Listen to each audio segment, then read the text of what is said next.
Earnestly podcast coming to you January 22nd, 2022.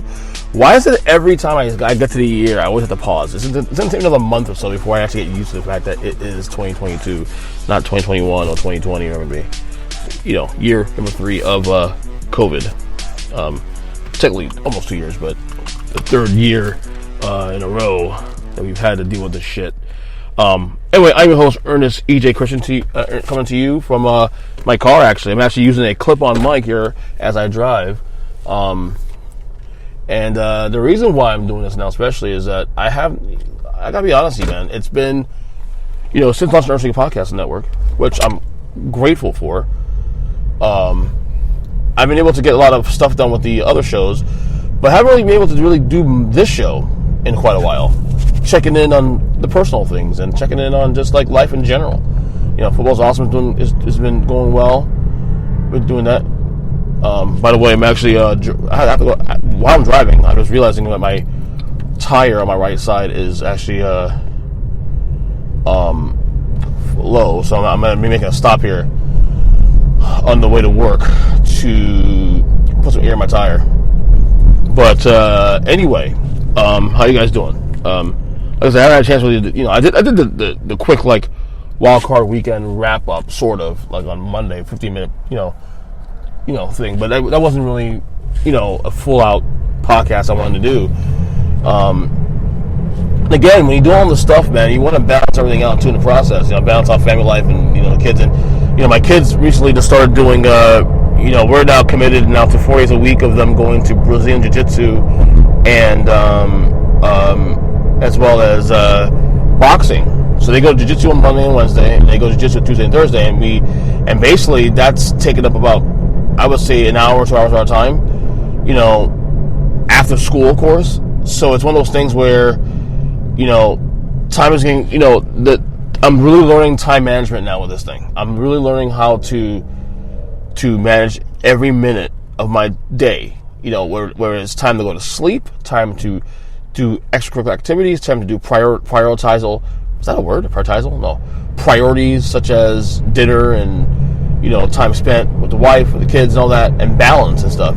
So, when you add an activity like this, and plus the place where you go to it's not far, but it's not around the corner either. It's about 25 minutes away from our house, and we commit to that almost every day of the week. It's something that it alters things in the house too, because then we get home. Because technically, what we do, we go up there at 5:00, and the class starts at 5:30, and the class is about a little less than an hour. But by the time we get home, it's at 7:00, and kids are going to take a bath, eat dinner, and then go to sleep. And their bedtimes are 8:00. So you have like a little window to get stuff done. And I'm learning, but I think what's helping me though is I've learned in these recent weeks now that if you manage your time wisely, you can get all those things accomplished, then some. Every minute, if you use and value every minute of your day, you can get a lot of stuff done. You really can. And I'm learning that now. And I think for me growing up, because I didn't have no one to answer to for a long time, that it was easier for me to just say, hey, you know what? Whatever. I'll throw away this hour. No. Every hour counts. Every minute counts. Every second counts.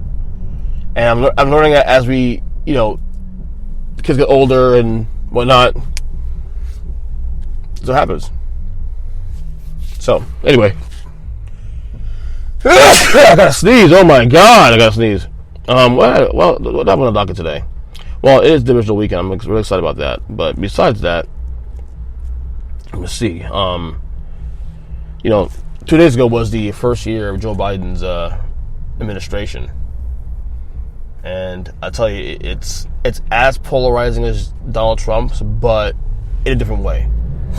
In a sense where it's a lot quieter. The people who hate Joe Biden really hate him. So let's go Brad and crowd and all that. And that's their right. They can do what they want. It's a free country. If you want to, criticize the sitting president, I'm okay with that.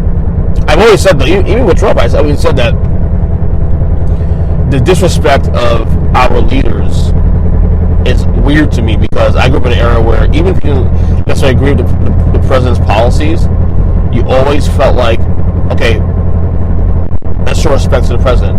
He's our leader. We lean on him, regardless of what we agree or disagree on policy. And I feel like the last 4 or 5, I think it's got the Clinton probably, for me anyway. It can be worse. It could be worse before I was really invested in the political sphere, but go back to Clinton, go back to Bush number 2, that just disrespect for the president in general. Even with Trump, I know a lot of people say, well, Trump deserved it. I go, listen, this doesn't make it any less weird, any less, like uncomfortable, and you have it with Joe Biden. Now the thing with Joe Biden, the difference between Joe Biden and everybody else is that it's a lot quieter because he's not bombastic like Trump is.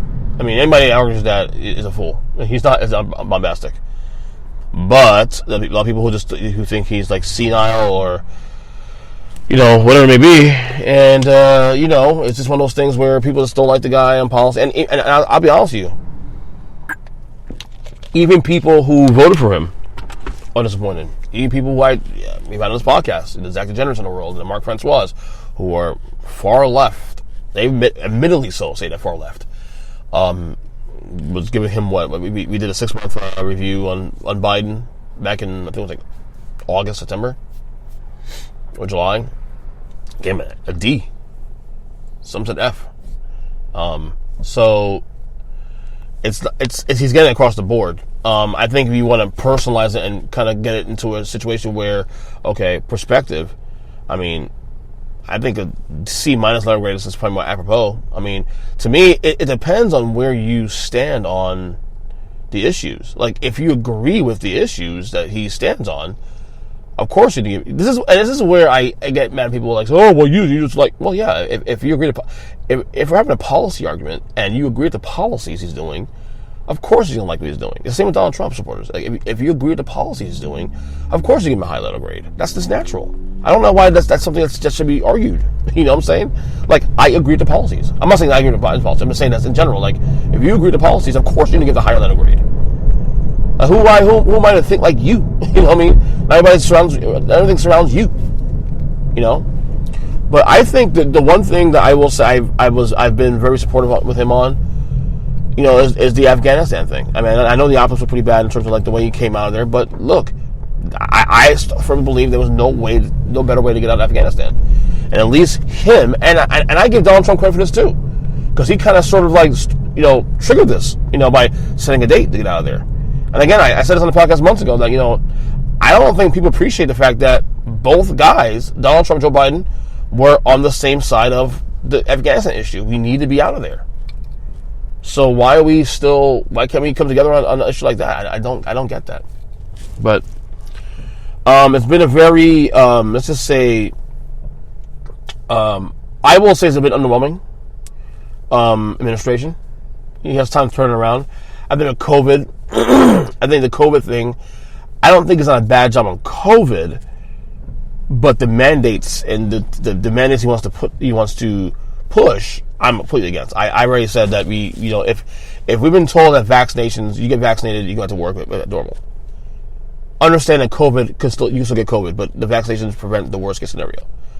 Why are we still pushing mandates to where we are now restricting people from making money, people living their life, and all that? And that's where I side with a lot of conservatives too on that issue.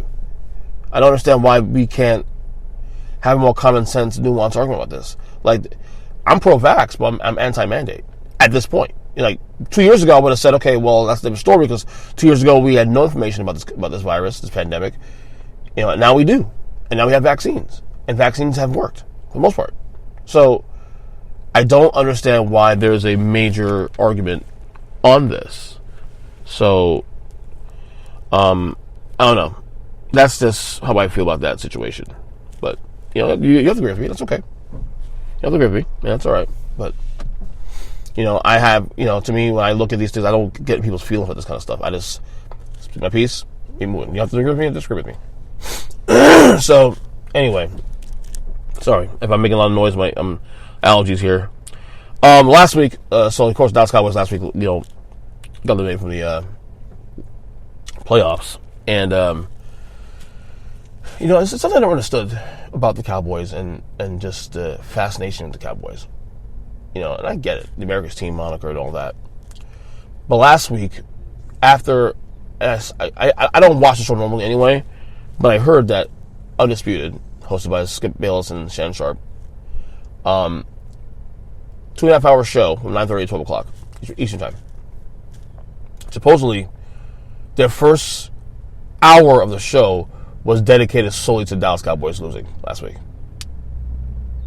I'm thinking to myself, like, look, I get the Cowboys are important to some degree, but 1 hour when you had 5 other games that weekend. Now, granted, most of the games were shit anyway. Like, of the 6 games, 4 blowouts. The best game of the weekend was very much the Cowboys and Niners game. But I've never understood, in a larger scope, I've never understood the media's obsession with the Dallas Cowboys. I don't get it. Like, I understood back in the 90s when, you had the, Emmett and Irvin and Aikman, and they're winning Super Bowls. And when they were in, or at least in the conversation. But I never understood this obsession of the media, or the media obsession rather, of the Dallas Cowboys. I've never understood that. I don't get it. Like, I don't even find them remotely interesting. Like, at least at a level where it's like, they're not more interesting than the Patriots, or more interesting than the Chiefs, or teams of that nature. I never understood that. Like, what is it about the Dallas Cowboys that stands out so much that they're worth that much time to cover? That's where I think I'm kind of like, weird about. I don't understand that. But 1 hour on the Cowboys losing, when you have like 5 other games to cover, 5 other games to touch on, and the Dallas Cowboys warrant 1 hour of time. I mean, Jerry Jones is a polarizing owner. I get that, but I don't find any of their players necessarily polarizing at all. I think Dak Prescott's a nice guy. I don't think Dak is like special in that way where he stands out to where you need to cover him for more than an hour. I mean, Tony Romo, I can see to some extent, but Dak Prescott, I don't get it. I don't know. Something that's always been weird to me with the Cowboys. Going back to as a child, like, why is the media so obsessed with the Cowboys? I never got that. Never got that. Anyway, I'm back. Just got my air my tire. It's not a problem. Now I gotta get to work. Anyway, back to the Cowboys. Like I said, I don't understand it. I never found the Cowboys really interesting, and I never got that. It's not that I'm not saying not to cover them, and not even cover them extensively to some degree, but I just never got that. Even in the off season, like, they'll do like topics where, like, the Dallas Cowboys, could they do this in April? Could they make the Super Bowl in April? Like, I don't get that. Like, I never understood the media obsession with the Cowboys. I've never, the excessiveness of it more than anything else. Like I said, it's understood in the 90s. But we're talking about a team that has not won a playoff game in freaking, went to the conference championship in 25, 26 years. Have won a Super Bowl in that same time frame. I was a freshman in high school, or junior or sophomore in high school when they won the last Super Bowl, 95. I was freshman year. I mean, I still had hair. I'm now turning 42 years old in a few months, and they still won a Super Bowl. They won 1 playoff game in that time frame. Or 2 playoff games in that time frame. I don't get it. It's not like it's. I obviously not a Cowboy fan because I love the New York Giants and they're playing the same division, we're rivals, and it's one of those things where, like, it's just, I just never got that. I never got it. Another team that gets covered a lot too, but at least in their case, it's fair because of what they've done for they've still won championships in recent years. The Lakers. I mean, the drama in LA is just crazy right now. I report early in the week that Frank Vogel was on the hot seat, supposedly, and then now they he had the blessing of benching Russell Westbrook in fourth quarters if he wasn't going to compete at a high level. The Lakers are just a mess, dude. They are just a mess. And I don't know. Like I was even critical of the signing of Russell Westbrook back in the offseason because I am a fan of Westbrook. I think he's a fantastic talent. He's a Hall of Famer, you name it. But I also said years ago that his fall, if he does not adjust his game, because his game is very chaotic anyway. Like if he does not adjust his game as he gets older, his fall will be very, very steep. The reason why Dwayne Wade was able to gracefully adjust his game as he got older, because both guys, you can argue, have a similar game in the way they play. Like, at least early in their careers. But Dwayne Wade had the sense to change his game up, the sense to modify, and not have to rely solely on his athletic prowess. Russell Westbrook, unfortunately, is still trying to do that. And while he's still a good player, individually, I think you look at a guy like him now who is very chaotic, does not know how to reel it in. And I think that's the thing, that's the difference between, like, where Dwayne Wade and Kobe Bryant, for me. Like, the reason why Kobe Bryant, I respect his game. As I got older, I learned to really, truly respect his game. Is because of the fact that he knew when to reel it in. He knew when to, okay, I need to get my guys involved. And that's why I've always loved 24 Kobe over 8 Kobe, for that reason. But the Lakers they're a mess. I mean, right now, I think they're under 500 still. They went down late into this year, and they are under 500. Anthony Davis has not come back from his injury yet. LeBron James has been, LeBron's playing well, but LeBron is 37 now. And we need to get to a place now where we can't continue to think that LeBron is the be-all, end-all. We saw it last year in the playoffs. 80 not available, LeBron can do it. LeBron, to his credit, nor should he be considered, a guy that should be carrying a team at his age. No one's done this age before without help. I'm not giving a pass either. I know a lot of people hate LeBron these days, and I feel a lot of that is politically driven. Some of that also too is the fact that people find him unauthentic, and I can see that too as well. But it's just this team is it's weird. This team is just This is not a championship team. And the thing is, the move is, let's just trade Westbrook. Who wants that contract? He still has 2 years left. He has 1 year left after this year. I can see him moving. I can see him moving up a contract maybe next year, when it's an expiring contract. But not right now. I don't see it now. I don't see him doing it now because who wants that contract? And what kind of value is he giving to the team anyway? At this point, Russell Westbrook is not making the team better. He's not making the team better. I think the clues were there when he was in Houston. The clues that when he was in Houston, the year in Washington. Washington passed the year, but it was a bit underwhelming. Let's be real. I was a big fan of Brody. I love Brody. I like that he plays hard, but he doesn't know how to reel it in. That shot last night against Orlando, where I think it banged off the glass. Like, what the fuck was that? Oh my god. That was bad. So, Lakers, I think the Lakers will somehow figure it out. But I think they'll avoid the play-in. I think they're just too talented to not avoid the play-in. I think they'll get to the 6th seed. Because you look at the Western Conference, 1 through 4, it's right now it's Golden State, Phoenix, Memphis, and Utah. And I think it's going to stay that way. Denver might start to figure things out when they get Jamal Murray back. So there's an opening at 6. Now 7 through 10 obviously going to play in. Which,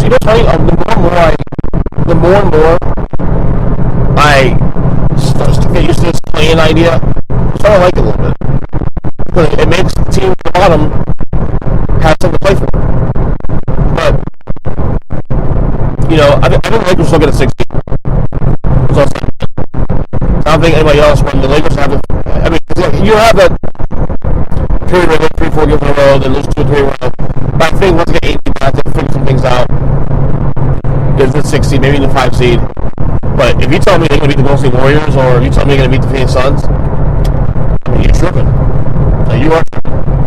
So, I mean, again, if they figure things out, who knows?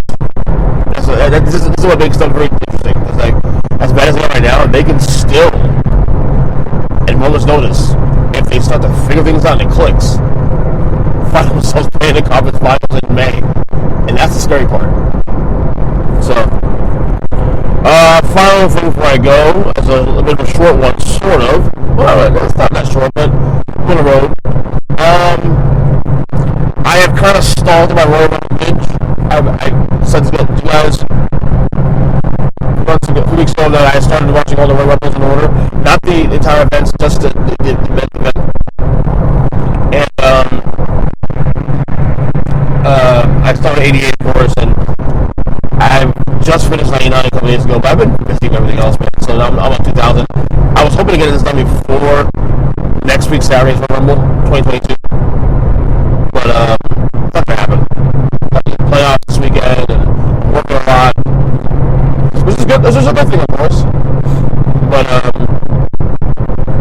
yeah, I'm gonna still try to finish the game because there are Rumbles that I don't remember, like 2000 on, and then the ones I haven't watched at all, from 2002, 2003, all the way through 2018, or 19.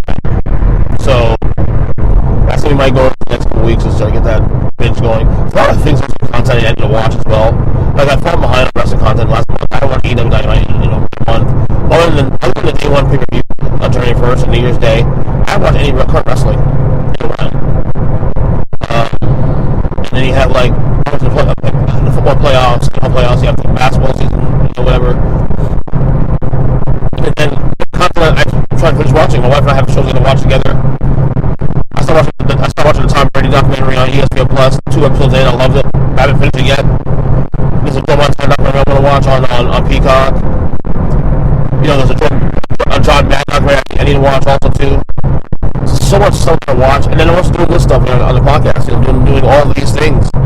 Trying to be more efficient in the podcast. Football's also podcast. Take 3. I'm launching the second wrestling podcast soon on the top rope. So I'm busy doing stuff. I'm busy, which is a good thing, because it's my content, and I'm passionate about it. So I love making content. But hopefully I get this thing done next week. I doubt it. So anyway, I am approaching work right now. Get me on Twitter at 7. Subscribe to the Earnestly Podcast Network, of course, and all the support. And I leave in the descriptions also to people coming on the podcast. Their Twitter support them too as well. Mike and Joe and Zach and Chris and Big Jim and Kyle, all the guys that come on the show all the time. Support them as well too. They put out great content as well. But yeah, we continue doing this and stuff, and we'll talk to you guys soon. And enjoy your weekend, and enjoy football weekend. Oh, by the way, real quick before I go, my picks real quick. I posted on social media earlier today, but I'll say here on the podcast in case you don't see it. I have the under on the Titans Bengals. I think the under was 47 under. I have the Packers covering 6 points over the Niners. I have the Rams winning outright against the Bucks. The injuries was too much on the Bucks side. And I also have the over at 54 on the Chiefs and the Bills. So, again, enjoy the rest of the weekend, and we'll talk to you guys in a couple days. Bye.